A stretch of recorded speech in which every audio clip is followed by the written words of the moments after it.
First of all, thank you for inviting me as a guest speaker at this year's ESQUIRE course program. My name is Karin and I work for the Center for Sociological Research at the Faculty of Social Sciences, KU Leuven. And for the past few decades, I've been teaching and conducting research on primary qualitative research methods, as well as meta-synthesis methods. And Andrew may already have introduced you to my research agenda. I have a particular interest in critical appraisal in my research work. And, you know, I guess any good review is the product of one, an illuminative idea, and two, a solid methods base. And I mean solid in the sense of trustworthy and believable, or generating trustworthy and believable findings. It means that if we put low quality studies in our review, we may as well end up with either crappy findings or findings that are close to common sense, because they don't bring enough depth on the level of insights generated. As with many topics, critical appraisal is actually a highly debated area of research, and I think it is important that we know how and where to position ourselves in these debates.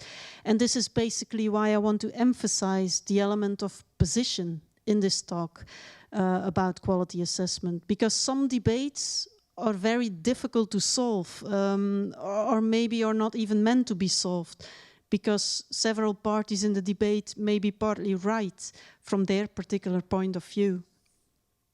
And that reminds me constantly of the idea that one size does not fit all. And to illustrate how difficult it may be to determine your own position in this whole discourse of quality appraisal, I am starting with this little anecdote about a conversation I once overheard between my mom and my grandmother, starting from a terrible headache my grandmother had, which prevented her actually from really enjoying the company of her children and grandchildren. So my mom filled a glass with water and dissolved a pill of aspirin in a full glass of water. And grandmother didn't want to empty the glass because she didn't like the taste. And she said to my mother, "Why do you put so much water in there? The more water you put in there, the more I have to drink. And I really hate the taste of aspirin." And my mother replied with the statement, "Well, the less water I pour in, the stronger the taste will be. And I know that you hate the taste, so that's why I basically put more water into there." And well, it's very difficult to solve that discussion because actually both of them are right from their particular perspective. And the same sort of debate is held within the qualitative research community on quality assessment measures. It illustrates that it's really difficult to decide who is wrong and who is right. There's a lot of different visions, opinions about what is best in critical appraisal or quality assessment, yet none that convincing that it has been adopted by the majority of qualitative researchers.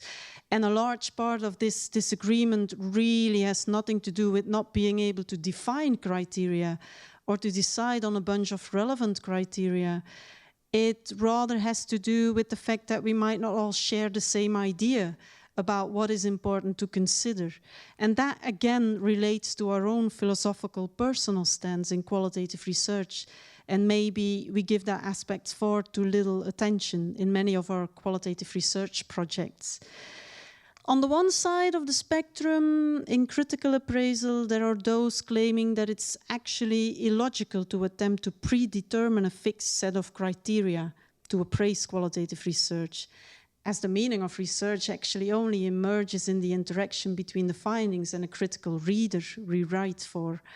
So their vision is that important understandings actually emerge from qualitative studies judged to be of poor quality, may contribute to theorizing, and that therefore quality should not be used as a criterion to exclude studies in qualitative reviews.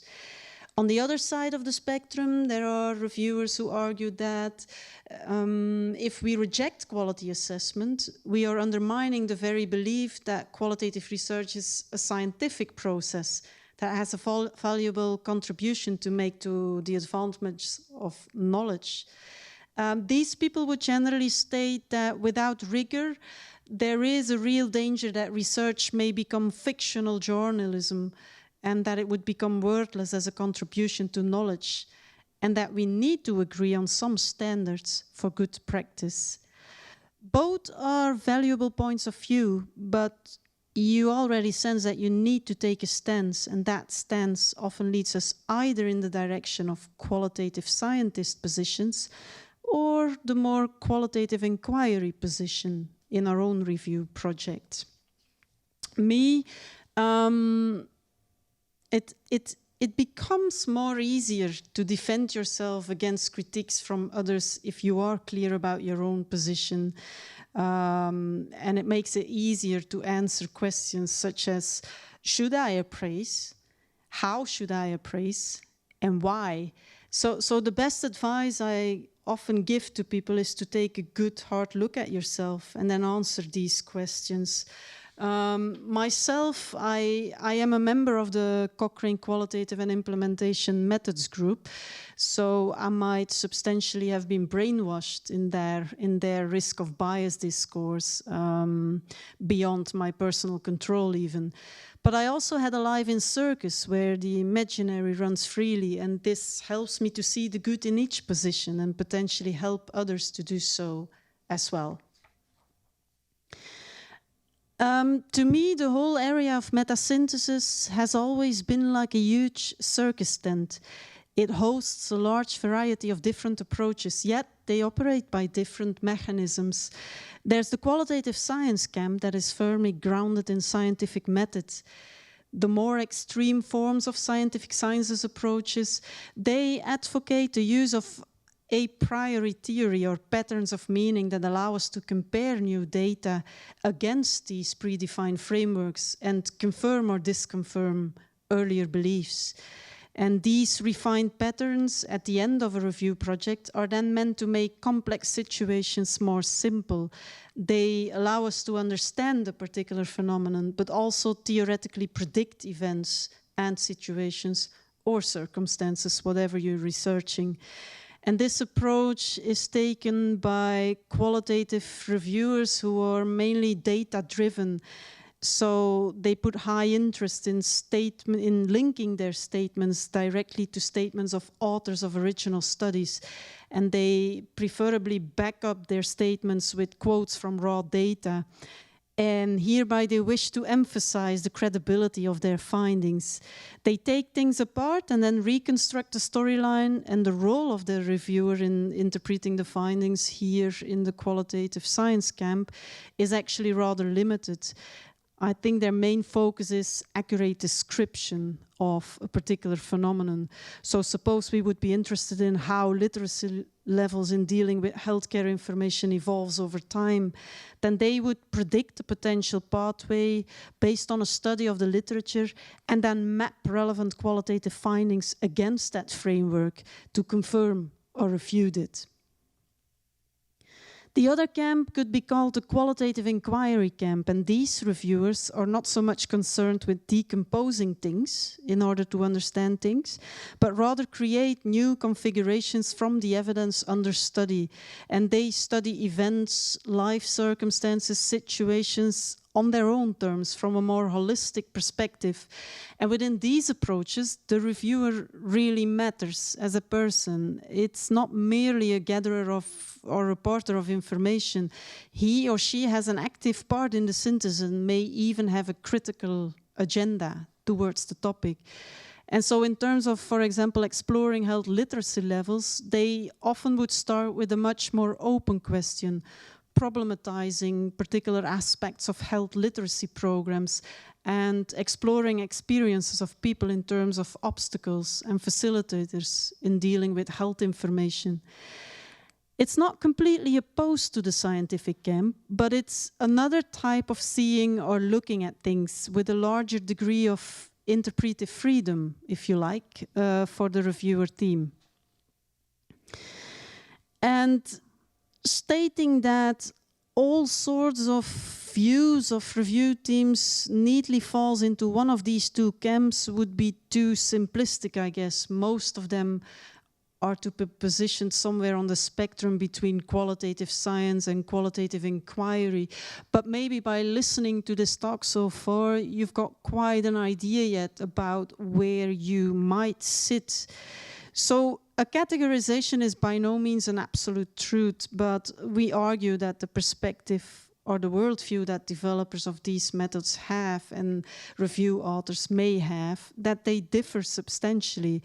And this would bring an extra layer to having to choose based on an aim and an end product. Some qualitative evidence synthesis reviewers would take the point of view that there's absolutely no shared reality out there to be understood, that there are always different versions of the truth, and that these are constructed by those who actually conduct the reviews. And this sort of statement is generally not going to fly within the qualitative science camp, where reviewers mostly subscribe to the principle that there is an external reality out there that can be mapped, and there is a sense of collective meaning and potential final answers to be generated through the process of a qualitative evidence synthesis. And the way people position themselves on that spectrum actually has consequences for the way they opt in or out critical appraisal, which is mainly why I actually brought this whole discussion up. So there's the qualitative science camp, which I call the masters of the windows, and there's the qualitative inquiry camp, which I call the masters of the lantern. For reviewers belonging to a qualitative scientist camp, seeing actually means clarity and neutrality.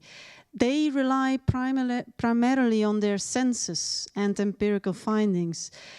And the window, to me, is the prototypical scientific visual device. Its job is to give us a clear, undistorted, transparent look at a phenomenon. It allows our eyes, actually, and our senses to be somewhere and to look at something as if it was the most natural thing to do. It allows two people to see exactly the same phenomenon. And you can check this with your colleague out there. Stand in front of a window, write down what you see. You may find out that the things jotted down by your colleague are surprisingly similar to yours. So what you see is actually what you get, and the main interest of Masters of the Windows lies in transparency of the process of review. They often stay very close to statements made by original authors. So ask yourself, are you a potential master of the window then? And what's the relevance of asking yourself that question? Well, the relevance is that qualitative scientists or masters of the window generally get uncomfortable when a window is blurred or when it's scratched, because in that case we cannot fully see what is out there. We see only part of a finding or an interpretation or a phenomenon. We only see the part that the window allows us to see. In other words, the window is in control here. And the more the window controls the view, the more biased we say our view is. And in terms of qualitative evidence synthesis, it means that these reviewers get most uncomfortable when there's actually no clear linkage between the author's statements and the original findings. When there's no clear statement on whether or not the author has been able to control his or her own bias or any attempt to limit potential flaws, and whether the conclusions are grounded in the data. So to a certain extent, the window tells us how confident we can be of the findings of our synthesis. So they're very keen in checking credibility of findings, checking means to correct for the impact of the researcher, check whether conclusions are grounded in the data before using that for decision-making processes. So if you would ask them these questions, should we appraise, they would definitely say yes. Which criteria should we use? They would refer to criteria such as validity, generalizability, reliability, objectivity, all things that link very closely to a quantitative research paradigm. What approaches to quality assessment will likely be taken? Probably a criterion-based judgment with a checklist. And how do these researchers generally deal with the outcome of a critical appraisal? They probably would exclude low-quality studies. The opposing camp, or the other camp, are the qualitative inquirists, and I tend to call them masters of the lantern. They generally give their own interpretation and framing a much larger place in their review project. They stick their nose in wicked problems, actually, with a high degree of ambivalence, often the so-called complex problems. They generally understand the art of making the strange familiar and making the familiar strange by reconfiguring, for example, cultural and individual value patterns and bringing in a lot of context-related information and configuring that into a new, more holistic perspective.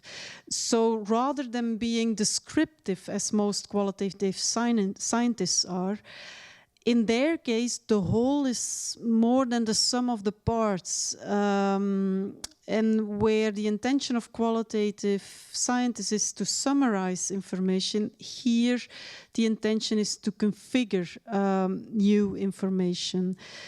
So they often find themselves in a position where they actually have to step into an author's shoes to make sense of his or her findings. They try to fill in what seems to be lacking in a theory, go beyond what has been reported in primary studies, and that's what I refer to as giving the review author a larger role in the studies.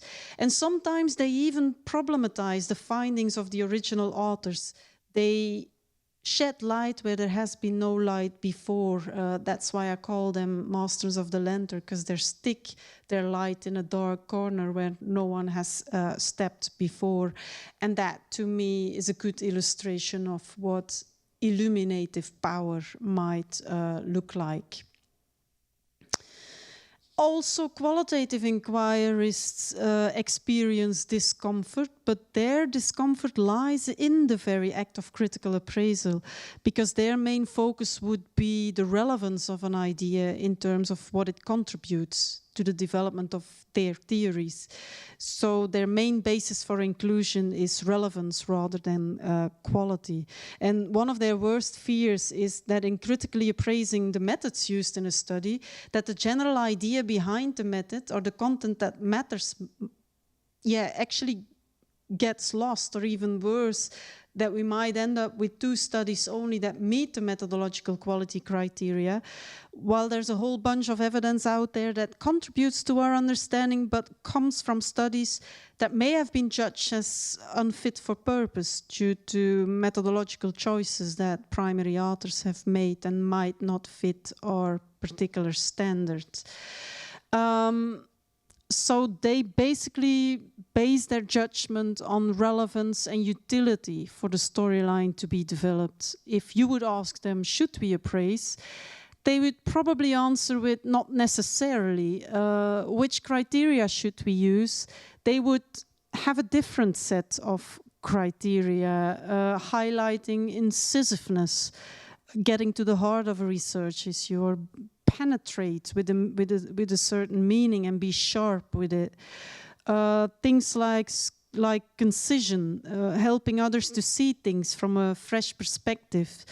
Generativity or social significance might be more appropriate in their sort of review logic.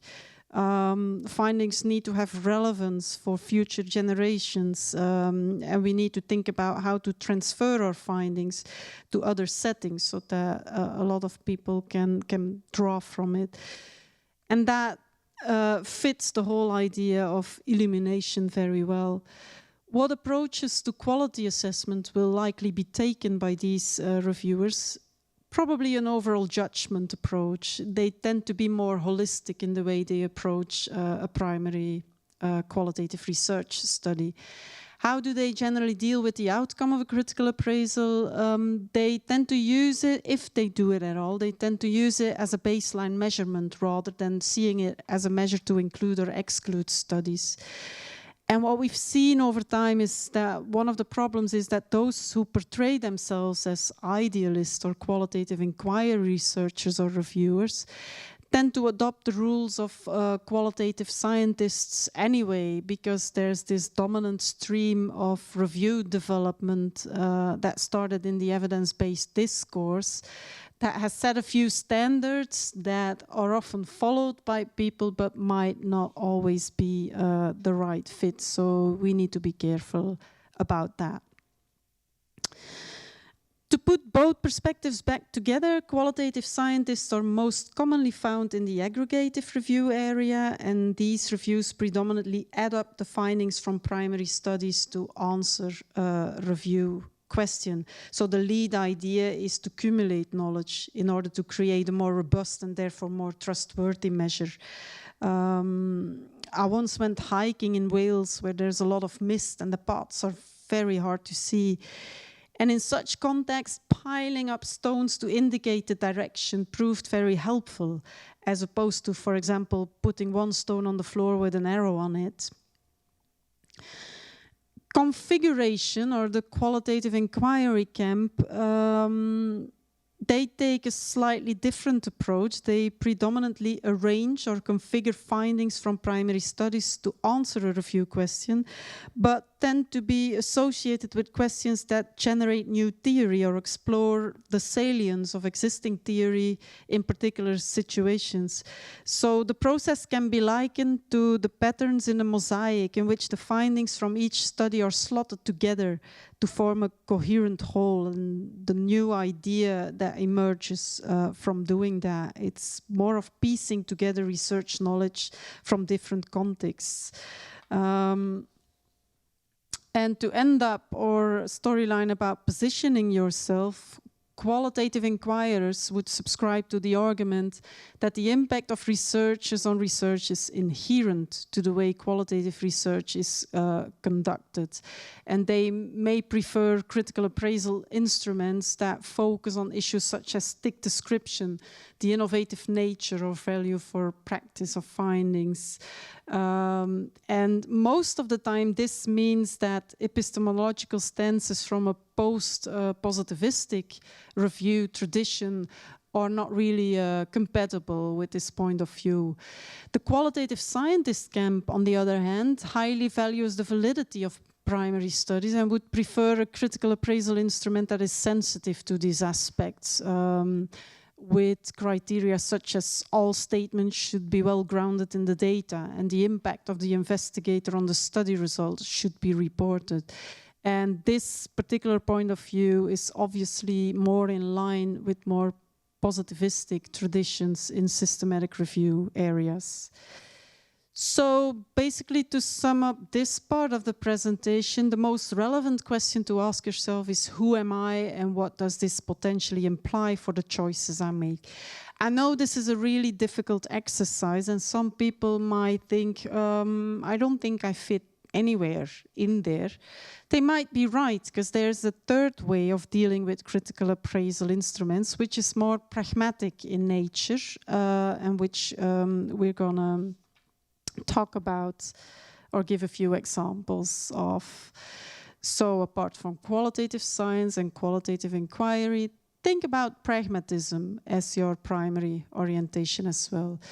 Because in pragmatic perspectives, it actually means that the choice for using certain critical appraisal instruments or criteria should be based on utility and fit for purpose.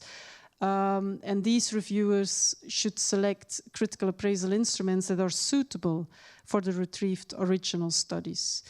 To give you an example, if you are appraising an action research design informed by critical theory, you would use an instrument including transformative emancipatory criteria like the ones listed below.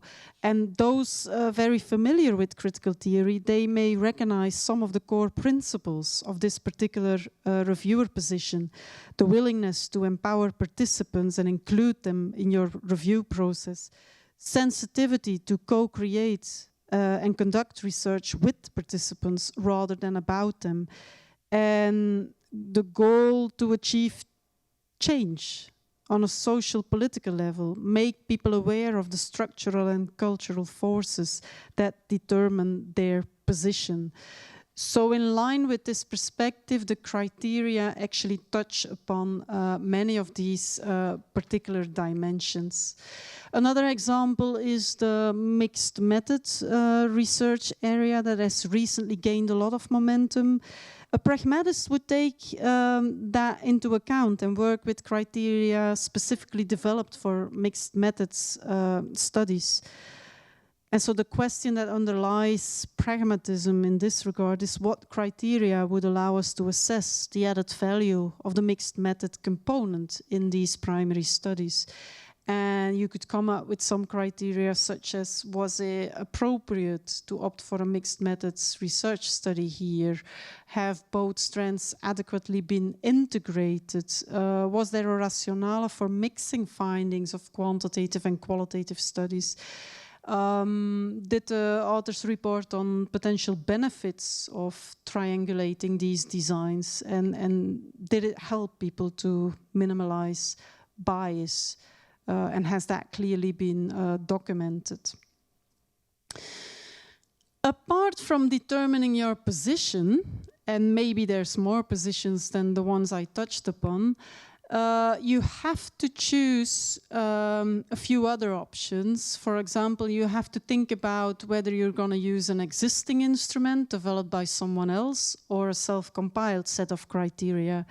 Likewise, you have to think about, are you going to use a generic instrument with which you can capture the features of different qualitative research designs, or are you going to opt for a design-specific framework in case you need different checklists for different sorts of designs? The same counts for the criteria that you would put into these instruments. Do they have to be generic and cut across designs and techniques? Or do you think it's relevant that you judge them on their own merits? So take into account fit for purpose here, your expertise, and most importantly, the position that you take yourself. Secondly, you have to decide on how to use the outcome of a quality assessment in your review, and that's the next thing we're going to touch upon. Why do we need to motivate our choice for criteria?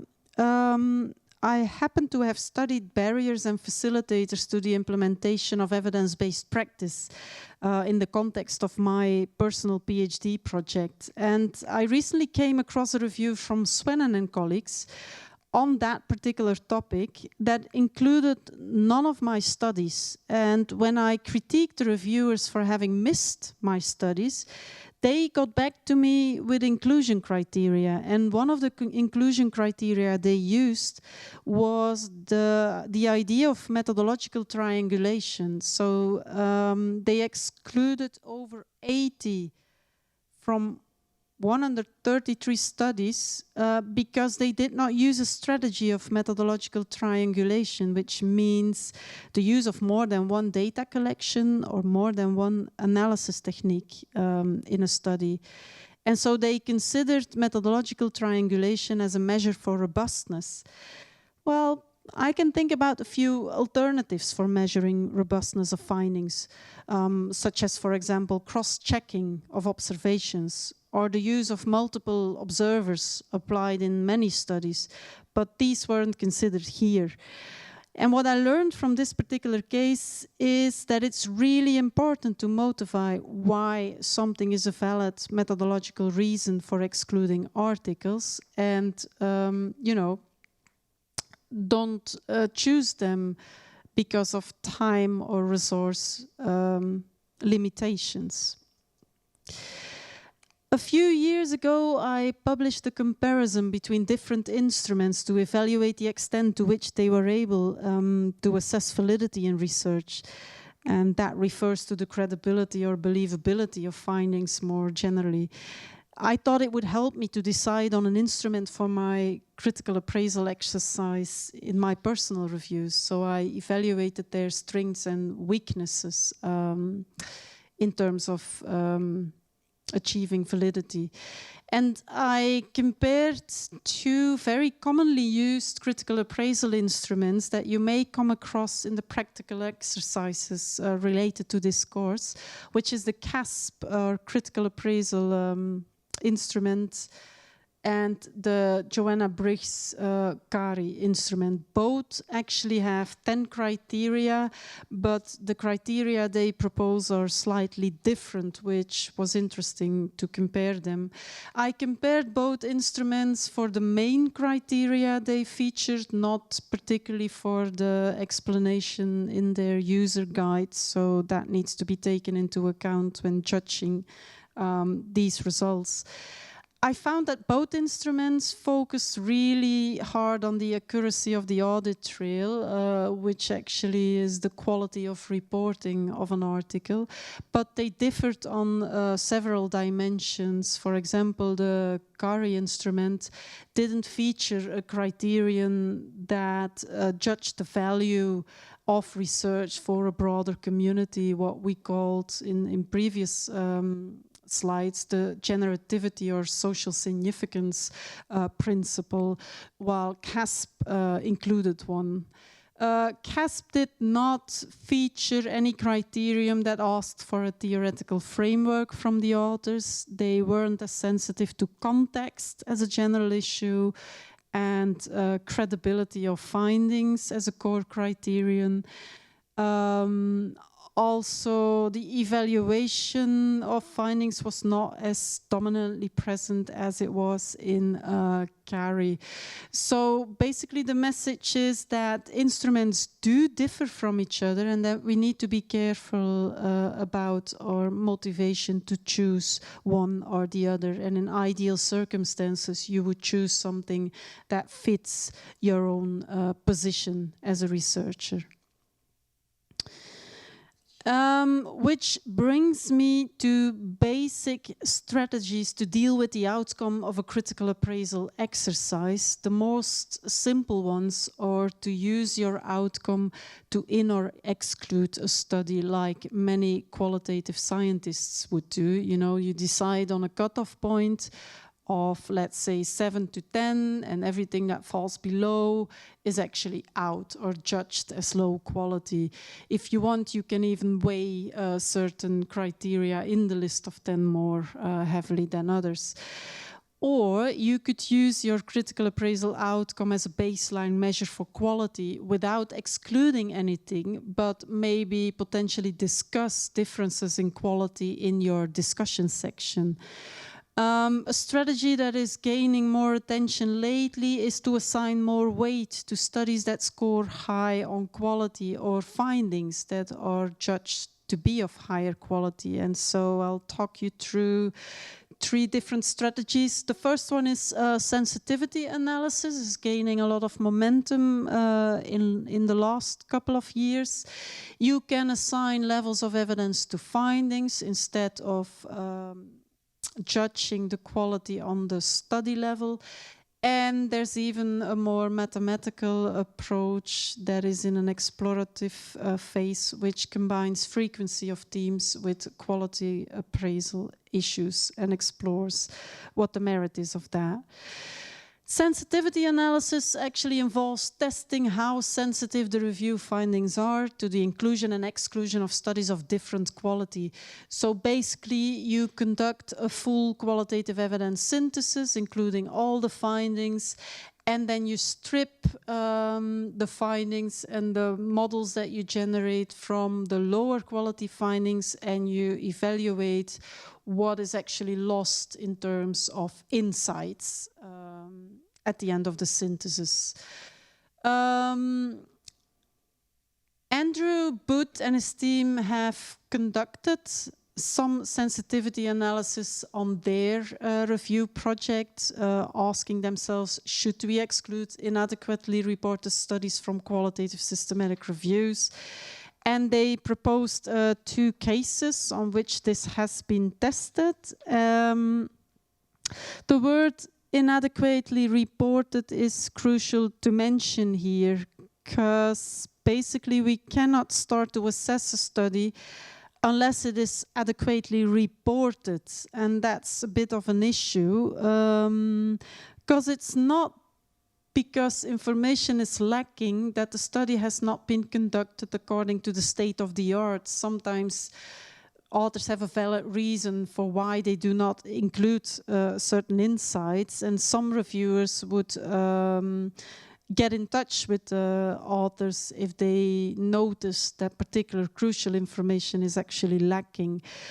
It's a huge job to chase authors like that, and from what we experience from recent studies, there's a success rate of about 25% for information chased through authors of the studies. So it's not an awful lot that you gain. But what did we conclude from these studies? Well, Booth's team in the sexual health studies, they discovered that no single principal team was completely dependent on data from inadequately reported studies. No data emerged as exclusive findings from the inadequately reported studies. And with the exception of 2 viewpoints from lower quality studies, all instances of dissonance, richness, complexity were actually covered. And this is in line with other studies using a sensitivity analysis approach. The other review, though, online learning, was mostly in line with this, but the team did notify that for particular subgroups, if the standard was set for quality on high quality studies, that they lost some of the richness of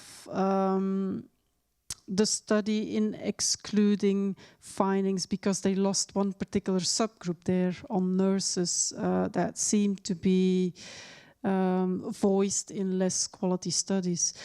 So as a consequence, differences between doctors and nurses might have been compromised when we would have decided to exclude low quality studies here.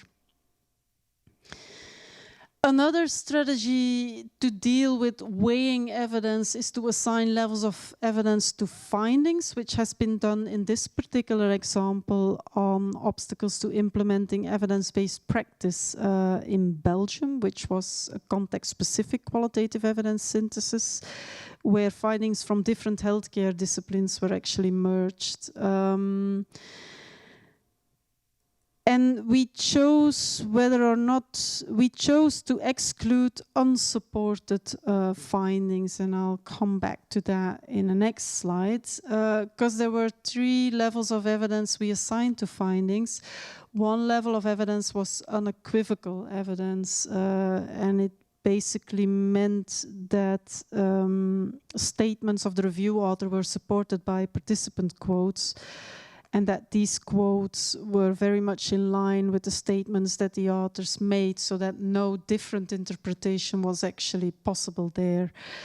Credible is often used for statements that do have a citation backup from raw data, but where people may say that the interpretation that the author takes, the reviewer takes, could have been a different one as well, depending on the pair of glasses that looks at a particular quote from a participant. So we call that credible findings.